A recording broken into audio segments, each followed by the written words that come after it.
You're broken down and tired of living life on the merry-go-round, and you can't find a fighter, but I see it in you, so we gon' walk it out. Move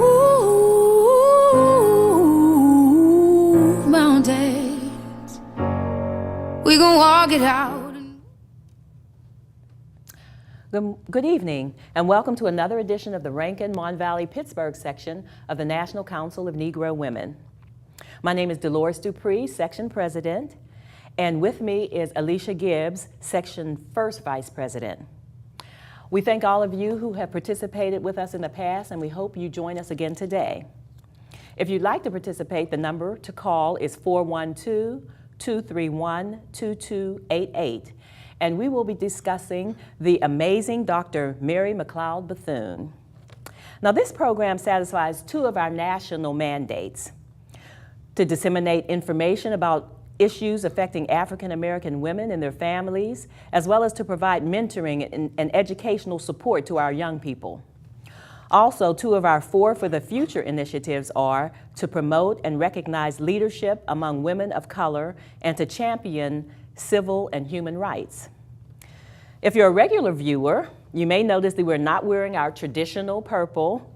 Today, our national office encouraged all NCNW members and friends and family to wear pearls and shades of yellow to celebrate Dr. Mary McLeod Bethune's 143rd birthday, which will be tomorrow, July 10th, 2018.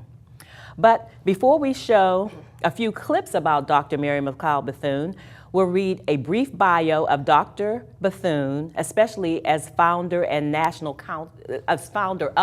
the National Council of Negro Women. And Alicia will read the bio. Okay. So I'm going to share with you some highlights of Dr. Mary McLeod Bethune's bio. As an extraordinary educator and political leader, Dr. Mary McLeod Bethune founded the National Council of Negro Women, NCNW, in 1935 as an organization of organizations to represent national and international concerns of Black women. She said she could not wait to see the unharnessed power among our women, so she called upon 28 women of national leaders who responded to her call. She pointed out that what was needed was not another organization, but one that would bring organizations together. Thus, Mrs. Bethune founded the National Council of Negro Women at the 137th Street branch of the YWCA in New York City on December 5th, 1935, and she also became NCNW's first national president.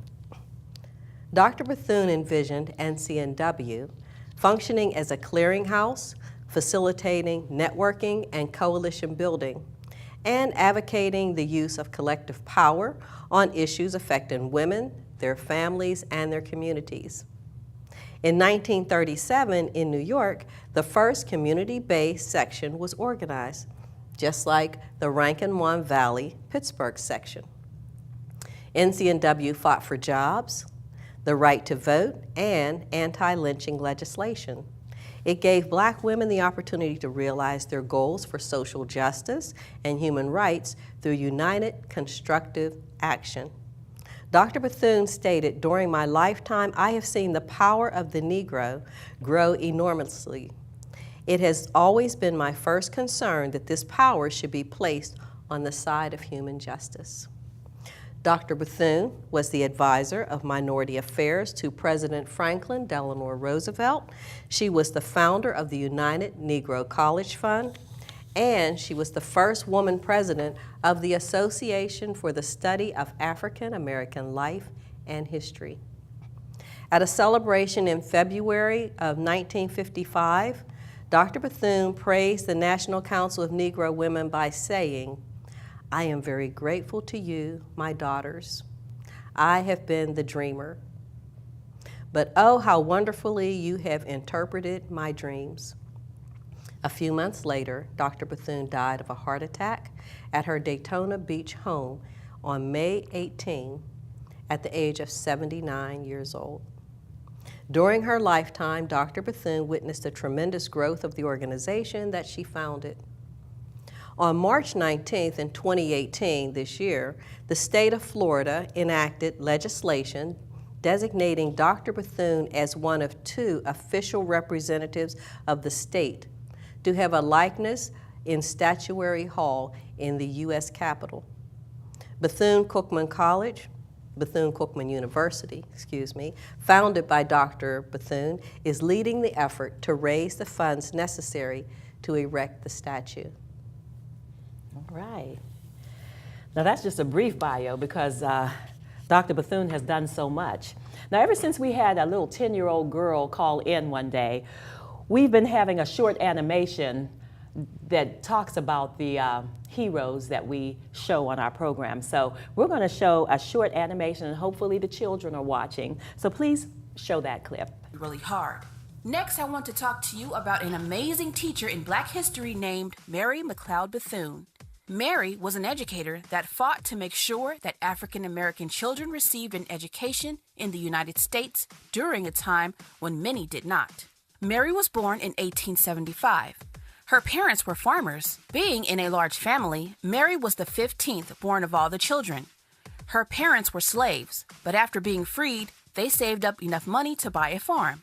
When Mary was 11, she was allowed to go to school. Each day, Mary would walk miles to and from school just to learn her lessons. This is also where she started teaching at an early age because Mary would come home and teach to her family the things she learned in school. Continuing on in her education later in life, Mary attended Moody Bible Institute, where she graduated. Leaving Moody, she was able to teach and return back home to the South to help others with the knowledge she had learned. Mary knew how important education was. She believed that education would help many African Americans succeed in life. That is where she opened up the Daytona Literary and Industrial School for training Negro girls in 1904. Helping the school to grow, Bethune's college soon joined together with Cookman Institute of Jacksonville, where they named it Bethune-Cookman College, which was a 4-year institution. Bethune also served as the college president. Known in the United States as an amazing educator, Bethune soon was asked by President Roosevelt to head up and be the director of the Negro Affairs in the National Youth Administration. There she helped and oversaw a black cabinet with officials appointed by the federal government to help figure things out that black people needed in the country. Mary was also known for being very vocal in the civil rights movement. She often spoke out against blacks being lynched and boycotting businesses that would not hire anyone who was African American. During World War II, she was a special assistant to the secretary. There, she was an assistant director of the Women's Army Corps. Working hard, she helped to organize the first women's officer candidate school and helped other African American women to join the military. One thing that helped Mary was that she had a good friend with power. That's right, she was really good friends with Eleanor Roosevelt, the wife of then-President Franklin Delano Roosevelt. Whenever she needed to see the president, her buddy Eleanor would sure make it happen. Even after she stopped working for the government in the National Youth Administration, she still continued to speak out where she retired back in Florida, pushing on and being an advocate for the civil rights movement before she died in 1955. Always striving to help others succeed in education, Mary McLeod Bethune will always be known as a woman who fought for education. That clip showed how important Dr. Bethune felt education was. She would walk by herself 8 miles each way to go to school. And then, as the 15th of 17 children, she would come home and teach her family what she learned. This was probably the beginning of her aspirations to become a teacher, which also led to her founding the Daytona Normal and Industrial Institute for Negro girls. This school started with 5 girls and her son, and she built the desks and the chairs herself. That school then became the Bethune-Cookman University. This next short clip that we will watch shows how Dr. Mary McLeod Bethune was a pioneer in education and in equality. Can you please play that clip? Black History Month on Voice of America, remembering pioneers who paved the way for a better, safer future. Mary McLeod Bethune, a fearless educator, champion for women and racial equality, and in her day, arguably the most powerful African American in the country. Mary McLeod was one of 17 children born to former slaves in South Carolina in the southeastern region of the United States, where she quickly learned that the key to a better life for Black people was education. After graduating high school, she wanted to be a Christian missionary in Africa. Denied the opportunity to go because of her race and seeing a critical need to educate descendants of American slaves, she married and began to teach school. Teaching reinforced Bethune's desire to improve lives through education, and in 1904, with $1.50 and a dream, Mary McLeod Bethune began a small school in Florida. Under Bethune's direction, that 6-student school blossomed into the fully accredited Bethune-Cookman University. Bethune's fierce leadership and drive launched her onto the national scene.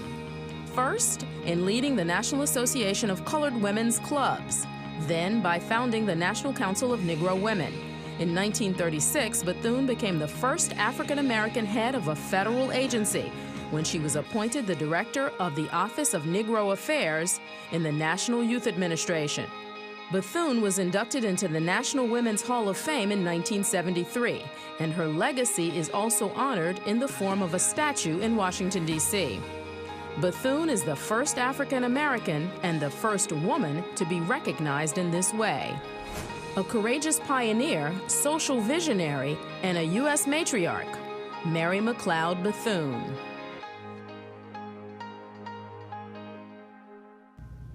All right. Now that clip, we used to hear the term $1.50 in a dream, and that was from Mary McLeod Bethune. That's how she started her school, and it went on to the Bethune-Cookman College. It also talked about the statue. She has a statue in Washington, D.C., and the bio stated that they're trying to get a statue in Florida. And it reminds me that the city of Pittsburgh is looking to erect a statue honoring an African-American woman in Pittsburgh to replace the racist Stephen Foster statue that was removed from Oakland. And one of the women that I hear about a lot that could possibly be that person is Commander Gwen Elliott. And she was a trailblazer because she became one of the first female police officers. She was also a social visionary like Dr. Bethune, founding Gwen's Girls.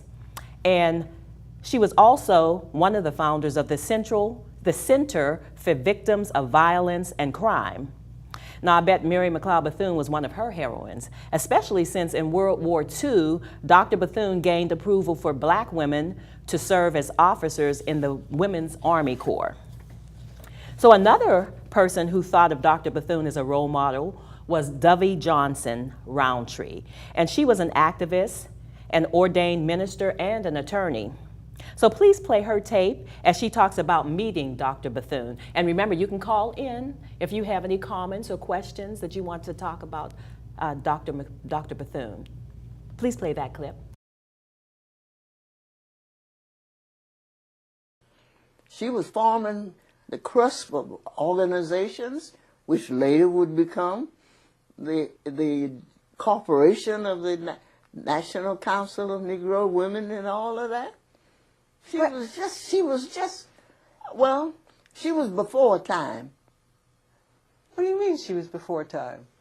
Before her time by the fact that she was dreaming dreams and pushing things that you wouldn't think Black women would be thinking about.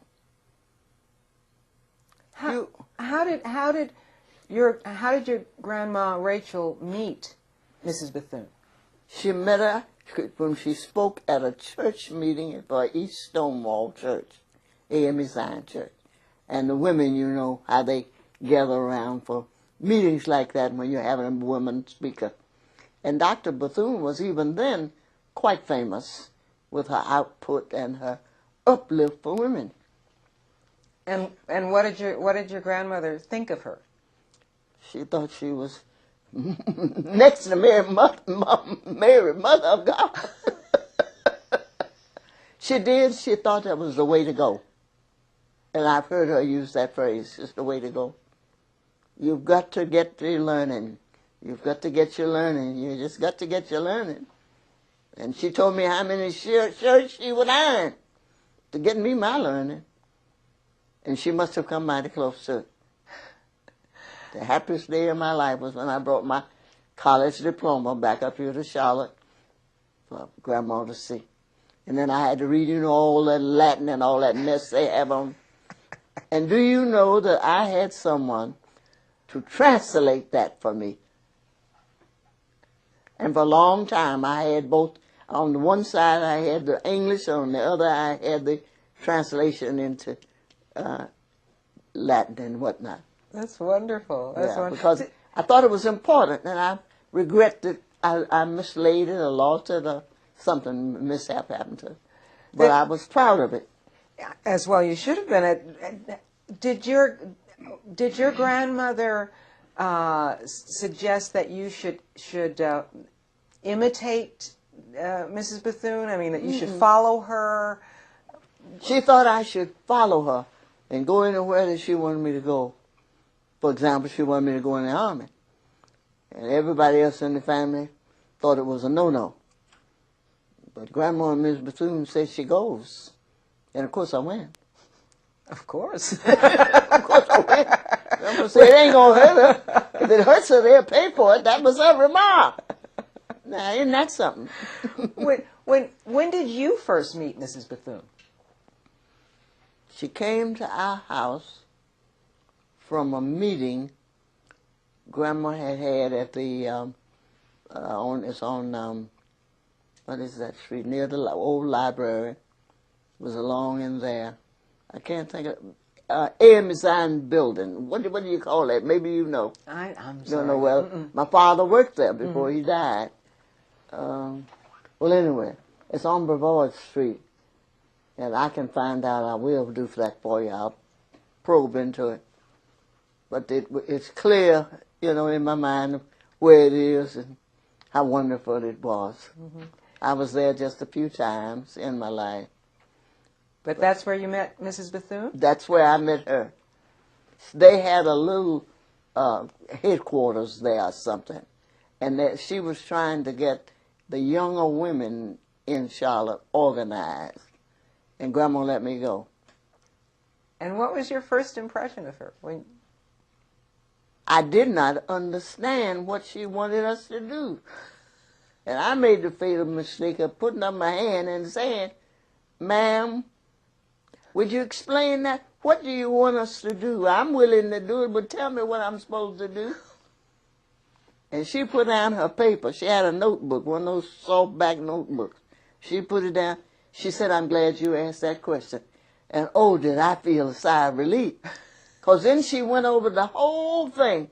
And I tell you, I understood what she was talking about. And it was as quiet as it could be. She said, one day, and I've used it as a beginning for speeches all over the world, one day you're going to be a woman. And that was the way she started off. And you will have to help to make little girls women. I couldn't imagine that. But as she talked, it became more and more a part of me. I would become a woman. I would be speaking to little girls. And I think back now, I've spoken all over the world. Africa, Asia, Europe, South America. I don't know half the time what I was saying, but I was speaking, that you've got to step out of your shoes and tiptoe to reach the sky. You just got to do that. And that means going to school, not getting pregnant. Anybody can get pregnant. The cats, the dogs, all get pregnant. They don't know birth control. And you don't need to know it yet. And that's the way I go on.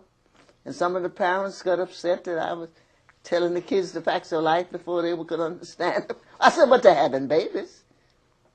A certain principle had me in. Oh, yeah. Want to know what kind of talk I was giving to the girls? You know? Well, that's the kind of times we went through before we became enlightened and YWCA came on the scene and kind of helped in giving knowledge to our girls. Oh, interesting. Yes. That was good that she said, she asked that question, because they tell us, and they still tell us today, if there's something you don't understand, don't be afraid to ask. Right. And she asked, what do you want us to do? There's no stupid question. Right, no, there's never a stupid question, and Dr. Bethune told her exactly what she wanted her to do. As you can see, Dr. Bethune was looked at somewhat as a celebrity, even though she was merely fighting for the human rights that we all deserve. Now, this next clip that we're going to watch, it shows why she earned honors such as her induction in the South Carolina Hall of Fame, having her portrait hung in the South Carolina State House, and having a postage stamp in her likeness, also having a historical license plate created in her honor. Can you please show this next clip? The South Carolina Hall of Fame was founded in Myrtle Beach in 1973 to recognize and honor contemporary and past citizens who have made outstanding contributions to South Carolina's heritage, history, and progress.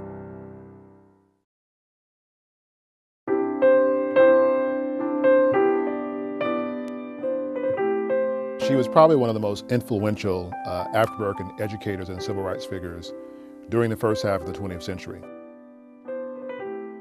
Mary Jane McLeod Bethune was born on July 10, 1875, on a cotton farm in Maysville, South Carolina, a rural farming community located near Sumter.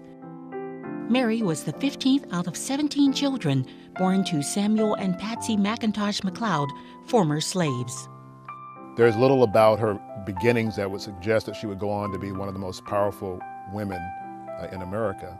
And Bethune tells the account in her autobiography that at some point she developed an ability to read and to write, and not many people knew it. And she was visiting a home where her mother was taking in wash, and she picked up a book, and someone ridiculed her immediately and said, "Put that down.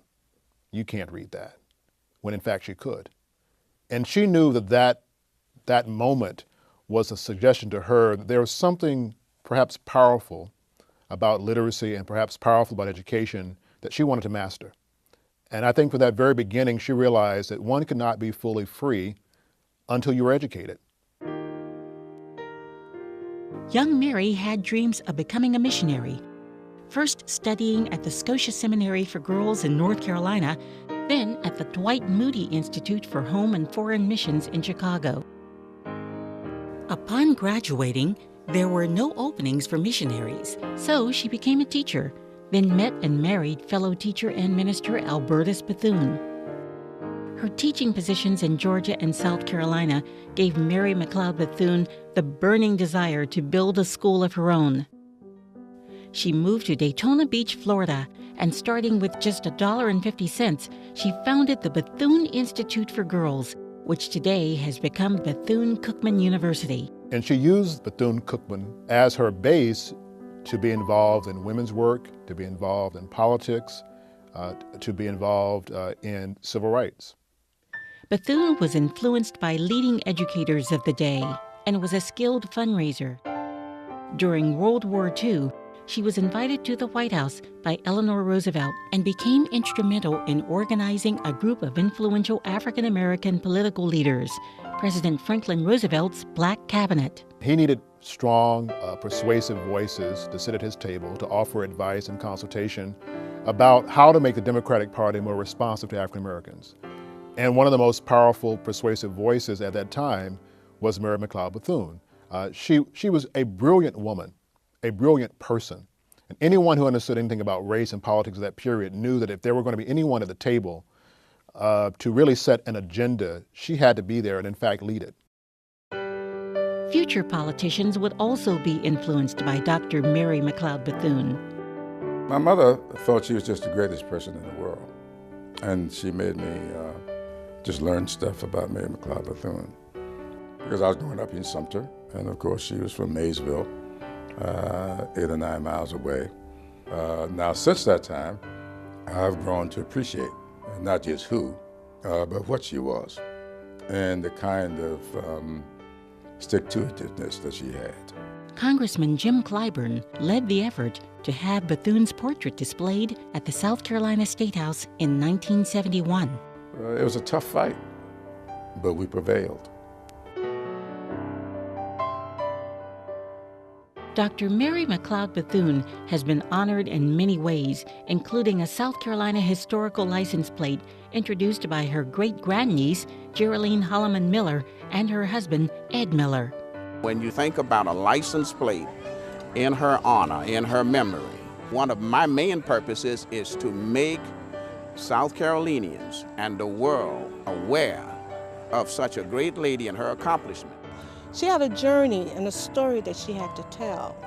And with the license plate, it has a story.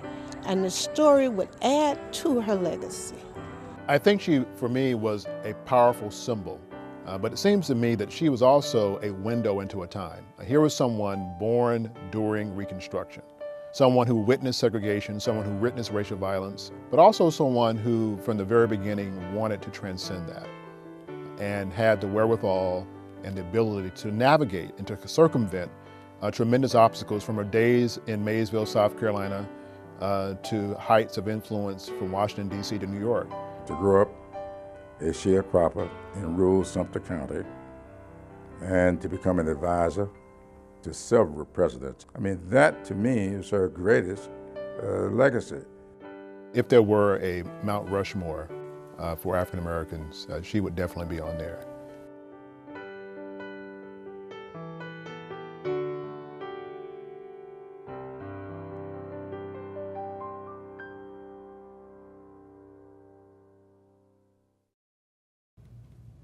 All right, so that clip showed how hard it is to give someone who has done so much for society the honors they deserve, especially if you're an African American woman. But Dr. Bethune was a fighter, and she knew how to persevere. Now, as you've heard from some of the clips, most of the education that Dr. Bethune has gotten has been from religious institutions, and it comes out in everything she's done. And the next clip will show you a minister who thought of her as a mentor. And this is Ella Mitchell. Please show Ella Mitchell's clip.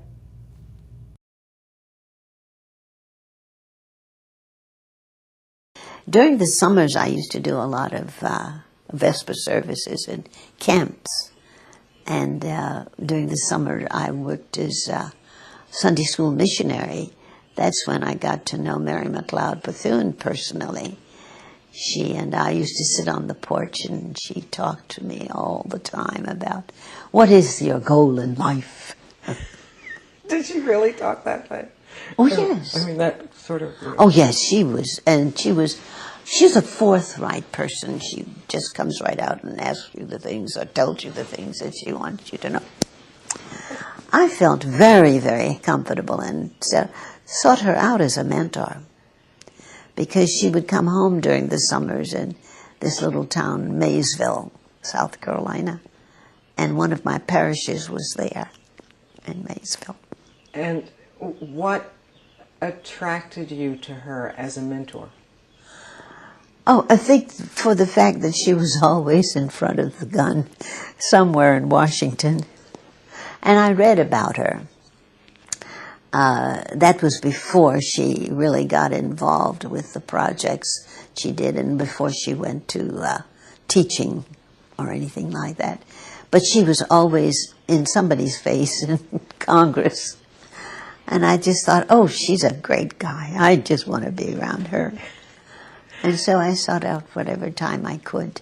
Mary McLeod Bethune was a role model in terms of the non-traditional roles of women. African American women, yes. She was way out front. And she wasn't hesitant about it. No reserve, you know. You've got to hear what I'm going to say. And I'm going to say it, whether you hear it or not. You might hear it and not hear it, you know, but I'm going to say it. And she made it very, very plain that she was not mincing her words. I love that about her. And you saw that as a role model for yourself? Yes. I think it what got me off that quiet, irresponsible kind of attitude I had. What do you mean quiet, irresponsible attitude? Well, I was not going to make any waves. Certainly not going to make any waves where I would know that it was going to be a problem for myself or anybody else. Until I had that experience, and then I got to the place where I would dare to do all kinds of things, like sitting on the bus where I wanted to sit on the bus in South Carolina, and having the driver tell me, "You can't sit there." And I said, "The motto of our state is, while I live, I breathe." Well, I sat there, and he says, "I'm not going to move this bus until you do get up." And I stood up. I said, "I'll stand right here." And it was about the third seat from the front of the bus. Anyway, when I got to my terminal was the post office. When I got out there was I think he must have been a guard or something, security man. He was going to arrest me because I had broken the rule. And I said, "Oh no, you can't arrest me. I'm a student home from college, and you do not have any right to arrest me." And little did I know it, but my father was in the background. He was standing over, because he had known I was into some mischief.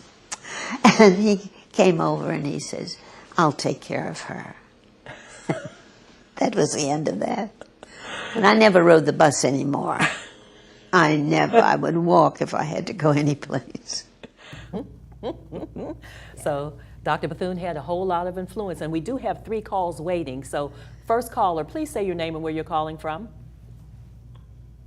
Good evening. This is student Mark Brentley calling. Thank you for calling. Just fascinated. You're welcome. Just fascinated by your research, how you're putting things together. You are truly painting a picture of this wonderful sister. And I'm just wondering, is there a way where I can get some continuing education credits for watching these shows? Because you two are really educating here. Oh, good. You know what I mean? Well, we were educated when we researched it, too. You never learn enough about her because she has so much going on. I mean, she had so much going on. Oh, my. I never knew it. I just had a scratching of the surface knowledge of her and her name, but you really helped to make a bigger picture, and so I say thank you for that. I'd like to do this if I can. I have about 3 or 4 questions. If you can jot them down, I'll save them, and then I'll get off the line for the other callers. Okay. Number 1, they don't talk much about Mr. Bethune. And can you at some point talk about Mr. Bethune, or was he married? I'm also noticing that all the family members also carry 2 names. Are those 2 last names? Did they take the mother's name and the father's name? For instance, her name is McLeod Bethune. Is McLeod someone's last name, or was that her middle name? If you know anything about that. Number 2, now you also did a show last year. Now, why am I forgetting the sister that wears the hat? Because I thought she was the one that helped found the NCNW organization here. What was her name? Dr. Hyde. Yes, she was the national president for over 40 years, but she didn't found it. As a matter of Got fact, you. Dr. McLeod was her mentor. Thank you for clarifying that. I was sitting here wondering, putting the pieces together. The other thing is, with her theme of $150, and she was able to build a school. $1.50. $1.50. Right. Oh my goodness. Can you imagine if we were to speed that up into today's dollars and added maybe 2 or 3 zeros at the end of that 15? Right. And if each of your affiliates were to send $1,500 to the folks in Florida, that statue can be built yesterday. That's true. That's true. And if it was a national campaign, I think not only would it be nice, but it would be so meaningful to all the affiliates. And you can also take her theme of educating women. I'm certain that there's some kind of a video group that's made up of all women, African American women. Let them video record it, put it on social media, the unveiling of the statue for all the national affiliates to see what their $1,500 was able to contribute to. My final question is, for your shows, it's a suggestion again, wouldn't it be nice if you developed a website with just the organization's history, but make available all of the shows that you've been producing, where this day of social media, they can look up the website and click on this particular show, look up the website, look on the other show. But the information, we got to find a way to simply get it to the folks. I will hang up and listen, and the two of you, your researching ability is amazing, and your ability to string things together to create a real story and a picture is so, so helpful. I'm very appreciative of it, and so I'll hang up and just listen to your response. And thank you so much for your call. Thank you. You're welcome. Okay, so Dr. Bethune was married, and she had one son. They didn't stay married long, so I think that's why you don't hear too much about him. But in one of the clips, it did say that she was married, and she married a teacher, but she didn't stay married too long, so that's why you don't hear too much about her. Dr. Height, we already explained that she was her mentor. And the website, we do have a website, Rankin, Mon Valley, Pittsburgh, NCNW.org. So we do have a website. We have a few things on it. We're still trying to get people to help maintain the website. We do have a person volunteering, but she is a student, and so she does what she can. And we're not too, technically, tech savvy? Yeah, right. We're not too tech savvy, so we can't do it ourselves, and so we're trying to get other people to do it. But we do have a website, and some things are on it, and some things are not. Let's see, was there another question that you remember that he asked? Well, before we get to the next question, why don't we take another caller? Okay. Second caller, please say your name and where you're calling from. Okay, my name is Kuba, and I was just calling today. I'm coming in late, but you answered my questions. I wanted to know. You said we did answer your question? Yes. She was married, she had one son. Yes. And what happened to the rest of her lineage? Did he have children? I was just wondering.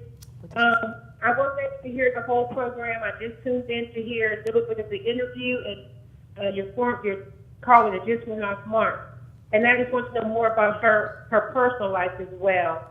I'll rewatch the show to learn more about how dynamic she was. Right. That her program and her legacy lives on today. Her organization lives on today because of how passionate she was about our freedom and the freedom of women as well. So I'll hang up because Mark answered all my questions and you've answered them. And I thank you for such an informative show, and I look forward to looking at it in the reruns or on the video. Thank you so much. Thank you very much for calling. We appreciate your call. You're welcome. All right. And we do have one more caller, I believe. Caller, please say your name and where you're calling from. This is Jim from the East End. Hi, Jim. How are you? I'm fine. Good. I'm enjoying the show. I just want to make a few comments. Miss McLeod, when she was younger, I understand, she picked up a book, and a little white girl snatched the book from her and said, "You can't read." So, but she could actually read. Right. And they gave her the incentive to learn all the time. She was an avid reader. Right, she was a fighter. Yes.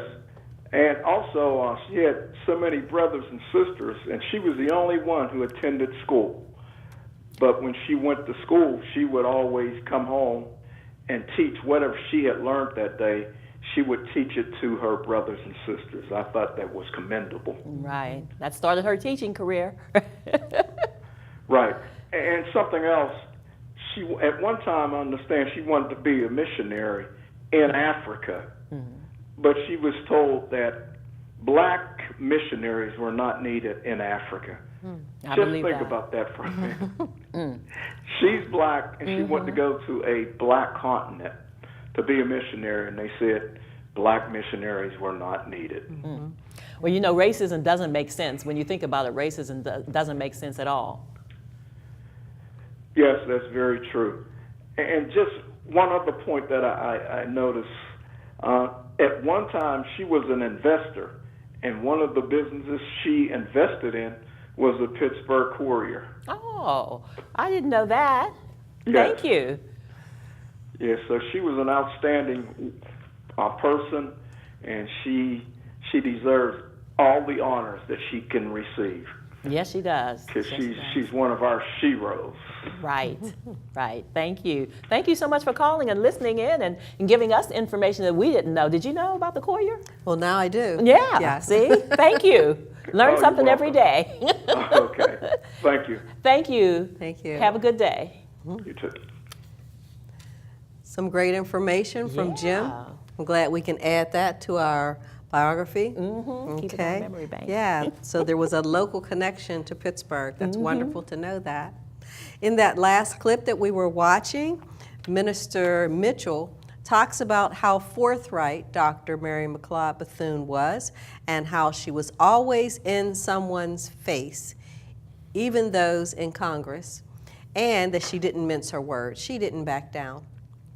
Because of these extraordinary qualities in a black woman, she was constantly threatened by the Ku Klux Klan.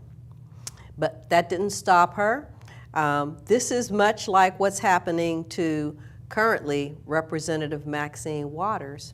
She has been getting death threats also because she's courageous, and she's courageous enough to expose the incompetence of our current administration and the current person in the White House.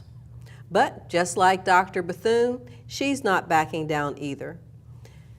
Well, there's no fight needed for the National Council of Negro Women to give Dr. Bethune her props. So we're going to look next at a clip that discusses the Bethune Height Recognition Program. Can you now show that clip? This little light of mine, I'm gonna let it shine. From the cotton fields of South Carolina to the halls of power in Washington, D.C., one woman with a vision overcame great odds and obstacles to fight for justice and equality for all.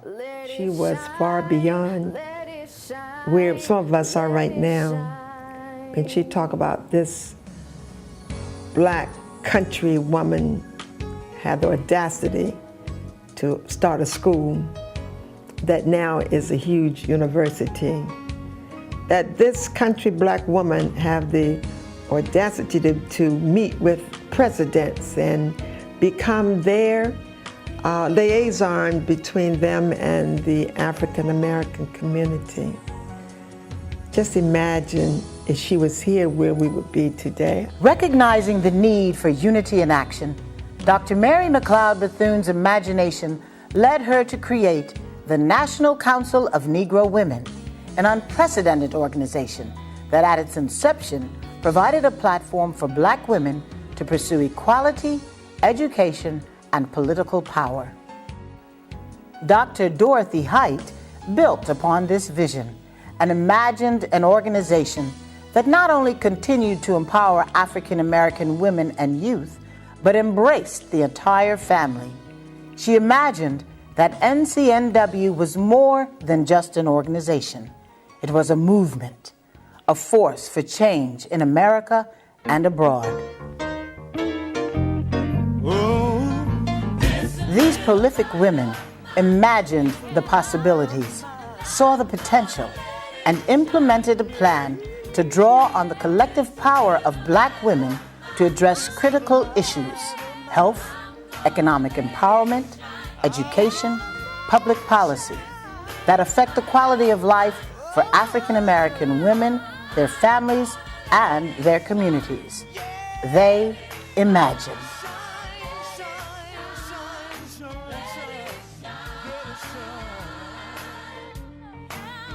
Today, the mission remains the same: to lead, develop, and advocate for women of African descent as they support their families and communities.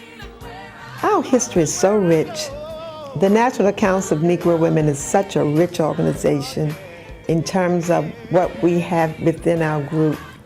And we bring all these people together: community, colleges, churches, fraternal organizations, political, civic groups.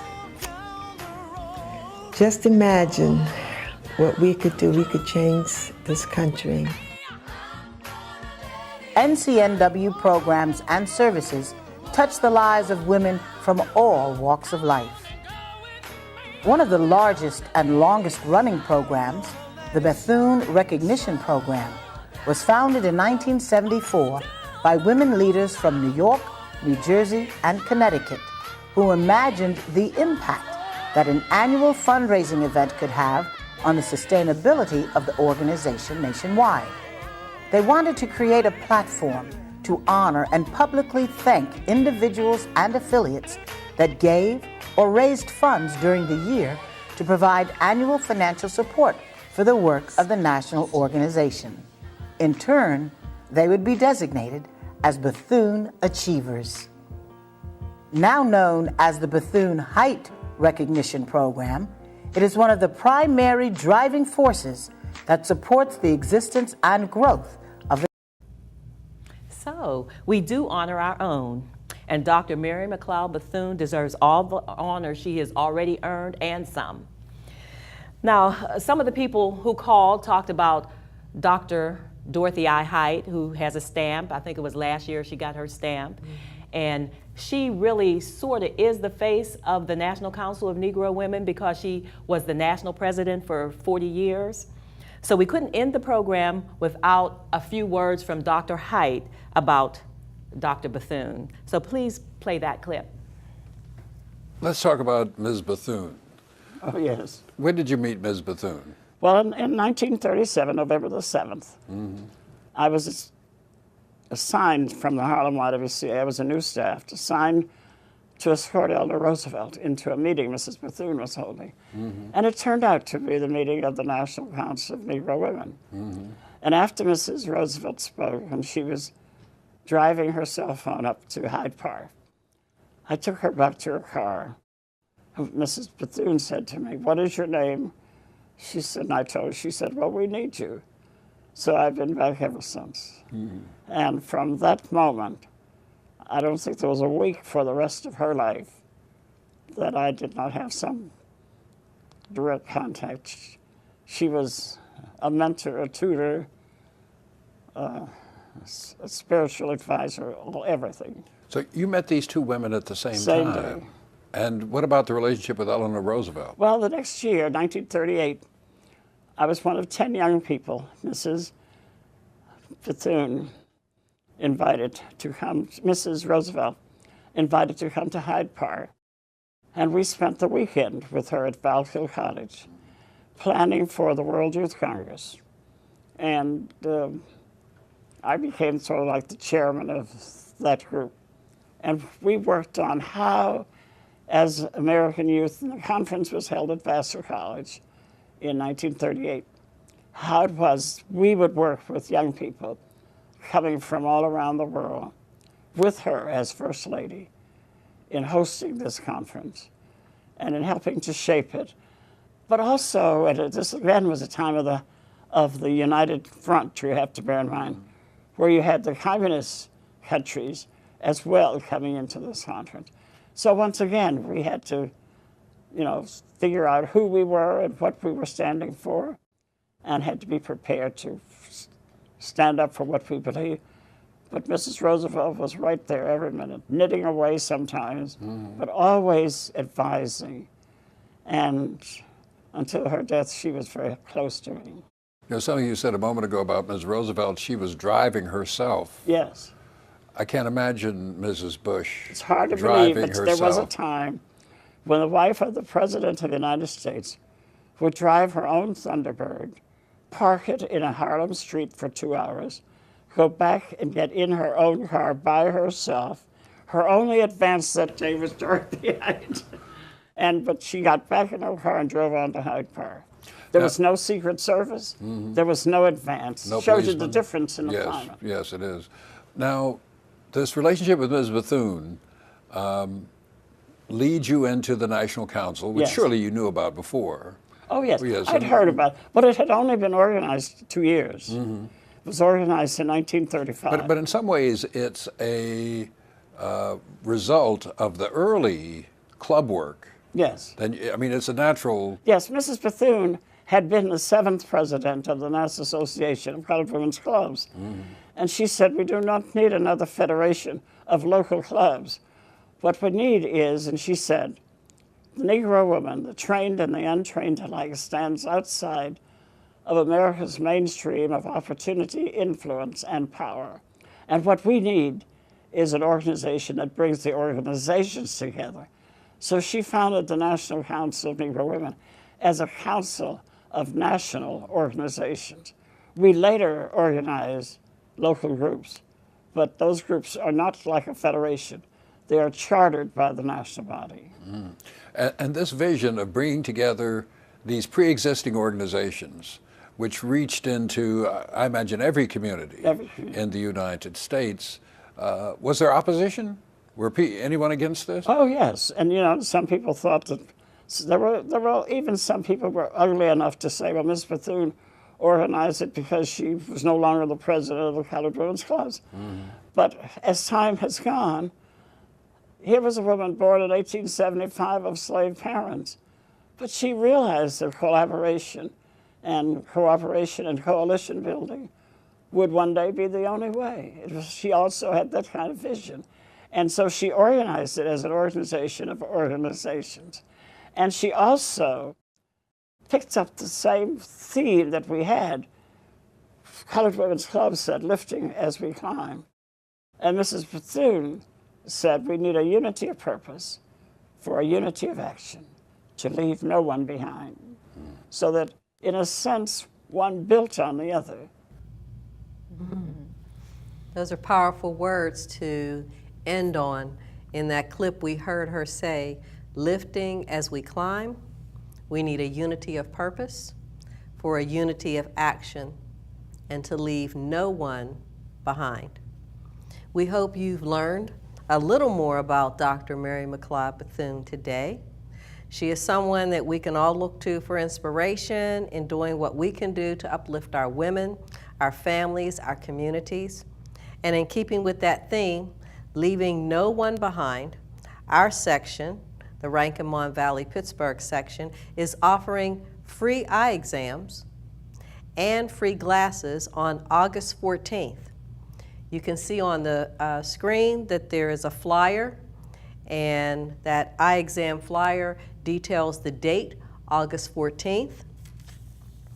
If you'd like to sign up, you can call 412-953-9583. It's a free exam, August 14th. Please feel free to sign up. That's 412-953-9583.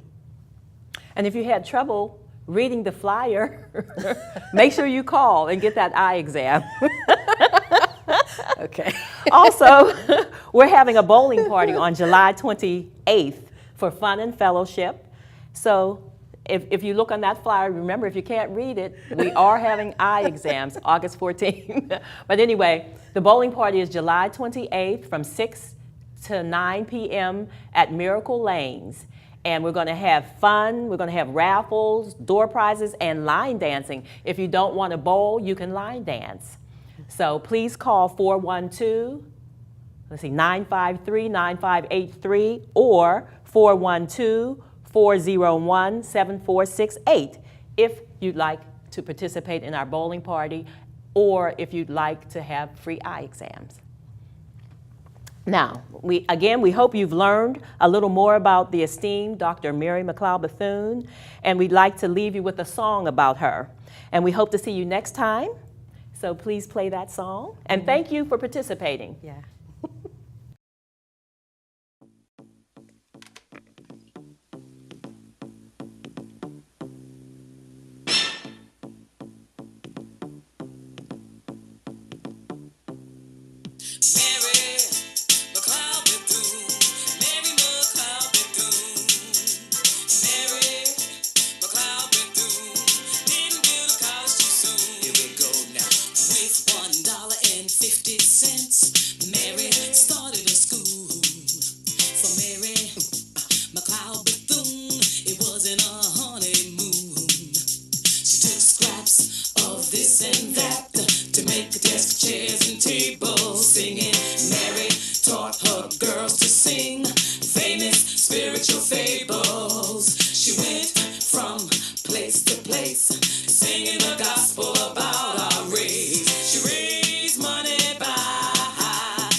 Mary McLeod Bethune is famous all over the world. Sweet Mary.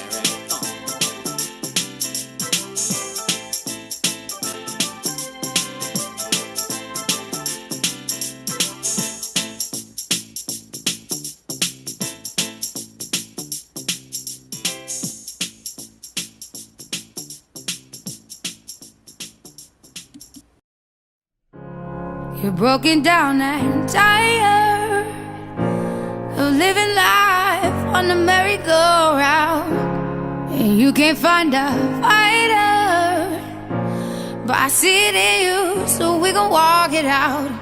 Move